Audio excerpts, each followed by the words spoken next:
Hello, my name's Jorb, and I love gear. Today, I'm not sharing any tips or doing any demos. Today, I'm telling a story.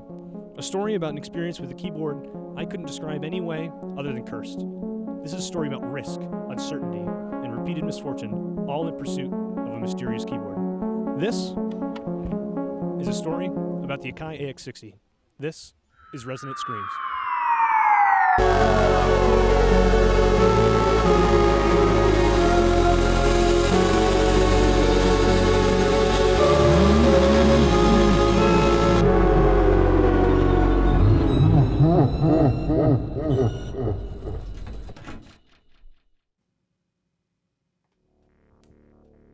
It was August of 2019.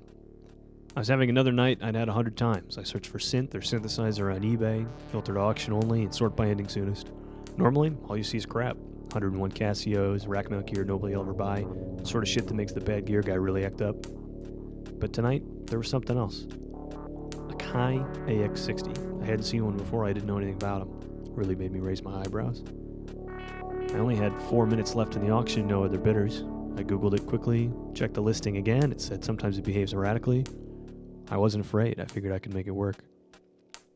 But I should have been afraid. 6 days later, there it was, right on my doorstep. The case material was somewhere between carpet and a moving blanket, but seemed to have done its job. I cracked it open as soon as I got inside and put it on my kitchen table. First thing I noticed was the font. Faded gold, the sort of typeface you'd see in a newspaper, not on a keyboard. The listing said it might have some problems, but I figured test it right when it gets here and see what it sounds like. Plugged it in, it came to life. Got my headphones ready, and I did what anybody would do. Start clicking through presets. 1 1, 2 2, 3 3. None of them made any noise. I tried messing with the filters, some other faders.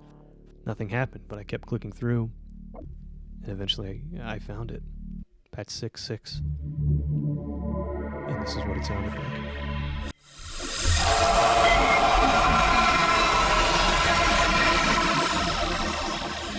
Once the ringing in my ears went away, I only had one thought. What the fuck was that? I expected it to have problems, but nothing like this. This was something different. If you've ever dealt with old synths, you'll know, sometimes after 25 or 30 years, the batteries go bad and the patch memory will go with it. When that happens, you get patches that sound wrong, messed up, out of order. Now granted, this was pretty bad, but it didn't seem out of the realm of possibility. I cracked it open to see if I could find anything out of order, and everything looked pretty normal. A little dusty, the cables were tight, but it shouldn't have been a problem. The only thing that was really strange, a socketed battery and a sticker that didn't belong. Sure sign somebody had been here before me. Now again, that's not uncommon, but it was just a piece of the puzzle I didn't have, a mystery. What had happened to this before it made it to me? What life had it had? I pulled the keys off to give them a cleaning. Figured while I was in here, I might as well make things better for myself. It gave me a chance to think. If this works out, it could be a great purchase. I got everything buttoned up, new battery, reloaded the patches, got the keys back in, and tested it one more time. That same patch, 6.6. But this time,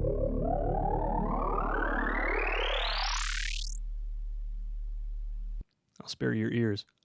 It didn't sound any better. It's pretty clear by now. I was in way over my head. I felt compelled to get this keyboard working again. I knew it wasn't something I could handle on my own, but I knew it was something I had to do. Looking back, I guess most of my motivation was just wanting to be right about a good deal. And if you ask me, that's pretty good motivation, but there's something else about it. I knew it would be worth it. I sat down to call the repair shops in my area, which admittedly in the Midwest isn't that many options. But the first shop I called even hit me with something along the lines of, it's not worth my time and it's not worth your money. And really that set the tone for most of the conversations I would have over the next few weeks. Call after call, stories of staying away from analog gear that wasn't popular, even things like analog gear that they didn't know who had it before me. I didn't understand why that would be a problem, but it was something I didn't know. I was getting more and more desperate. I stretched my search out by a half hour at a time, eventually reaching all the way to the Great Lakes. I took a chance on a shop that was hours away, gave them a call.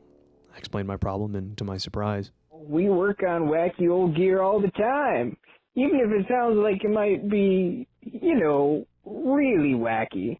I couldn't believe it. They said they could do it. Sure, it was 5 hours away, but I could find an excuse to visit the city. I backed up the keyboard and was so excited on my way out to my car, I thought I'd finally solved my problem. Somebody willing to work on this. But then I felt it. Something didn't feel right. And as soon as I sat down,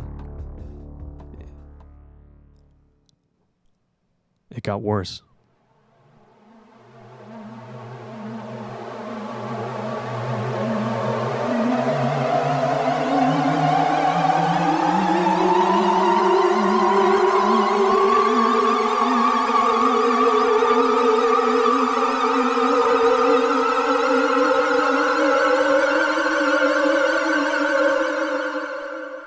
It was the same feeling I got when I finally got it to make noise. There's something different about it. There was something wrong about it. But I couldn't give up. Eventually the feeling faded and I got on with my trip. If you've ever driven through the Midwest, you might describe it as uneventful. And that's exactly what this was like. 5 hours in the car, me and the keyboard. Dropping it off at the shop was just the same, uneventful. What you're about to watch, a few phone calls between myself and the repair shop. These take place over the course of a few months. This is Jorb. Hey, Jorb. Just want to let you know we've got your AX60 on the bench, and it seems like it's a pretty normal set of issues. We've got a few parts to replace, but it is behaving strangely. But yeah, no, I don't think it should be too bad, so we'll take a crack at it and give you a call once it's a little closer. That's fine. Any idea when I'll have it back? Best guess right now, we'll ship it out in a month. That's fine, thanks. Hey, this is Jorb. Hey, Jorb, me again. Yeah, if you remember last time we talked, we thought it might be, well, we're another month, but there's definitely going to be some more work to do. So it isn't just a few bad parts. It's almost like, I don't know, like it's got a mind of its own. What do you mean a mind of its own? It's almost like I don't know how to say this, but it's like it's alive. So I'm kind of running out of things to try. I mean, I noticed things like that, but that's why I took it to you. Can you not fix it? Oh yeah, no, I mean, I just don't quite have a plan yet, but I will be able to get it working. So just more time. More time. Yeah, more time. Thanks. Hey, this is Jorb. You guys are fixing a synth for me. I haven't heard back in a while. Just calling for an update. Sure. Let me get the tech. What was it? The keyboard? An Akai AX60. Oh, that one. Give me a sec. That one. Hey, well, we haven't heard from the tech who was working on it in a while. What do you mean you haven't heard from them? Well, they didn't come in for work one day last week, and we haven't heard anything from them since. Anyways, we'll call you back once we know the plan for your keyboard, but for now, we aren't sure what we're going to do about it. Okay.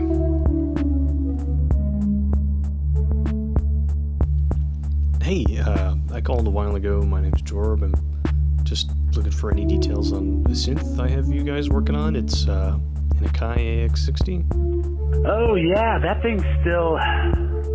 look, we aren't going to be able to fix that, but we know someone who can. What do you mean? Isn't that the business you're in? Fixing gear? Look, kid, the only tech who could have done something about it is gone. He's missing. There's something really wrong with that board, like otherworldly wrong, and we aren't going to be the ones to fuck with it. Look, what am I supposed to do? I do know who can handle it. They're on the East Coast, but they'll ship it back to you, and they specialize in stuff like this. What do you mean, stuff like this? Haunted shit. Cursed shit. Gear filled with ghosts, spirits, demons, whatever you want to call this problem. All right, they're the best. If anybody can get the screams out of this, it's them. Look, I'm not dealing with this anymore. I'll ship it to them, no charge. I just want this problem out of here. Let me give you their contact info. You can find them at... That was the last conversation I had with anyone who worked there. I looked them up while I was working on this video, and it turns out they're out of business. I wonder what happened to that tech. I didn't have any contact with the second repair shop. All I had was a tracking number, from Chicago to Philadelphia, from Philadelphia back to me. And that's where we pick up.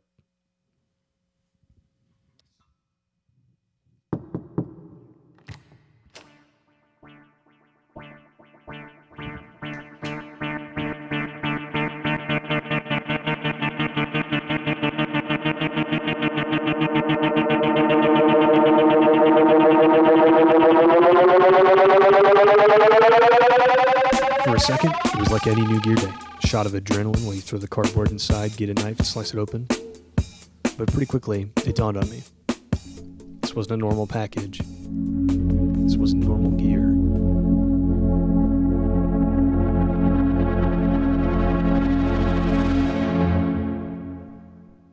And this wasn't a normal feeling. I couldn't believe it. There it was, nearly 2,000 miles and 1 year later. The same faded gold, the same strange font, the same dusty faders, the same red accents, just as it was when I had it on my kitchen table. Only this time I didn't have to search through any presets. 1-1 sounded like this.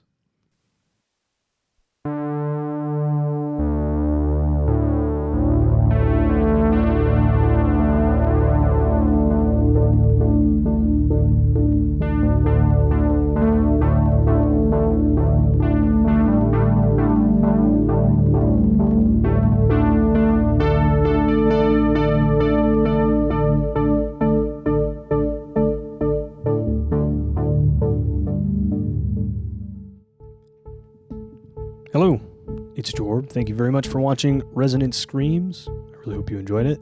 This is the more or less true story about what it took to get my Akai AX60 back and working. This was supposed to be a Halloween special. I missed it. It's a Friday the 13th special now. This is mostly a way for me to learn DaVinci Resolve and a way to say thank you to my subscribers, all 200 of you. So this took a little more time and a lot more editing. And that's on purpose. This is the way I want to show you guys I appreciate it. This is the way I want to say thank you. So anyway, if you made it this far, my name's Jorb. I love gear. Thanks for watching. Happy Halloween. Happy Friday the 13th. That's the take we're using.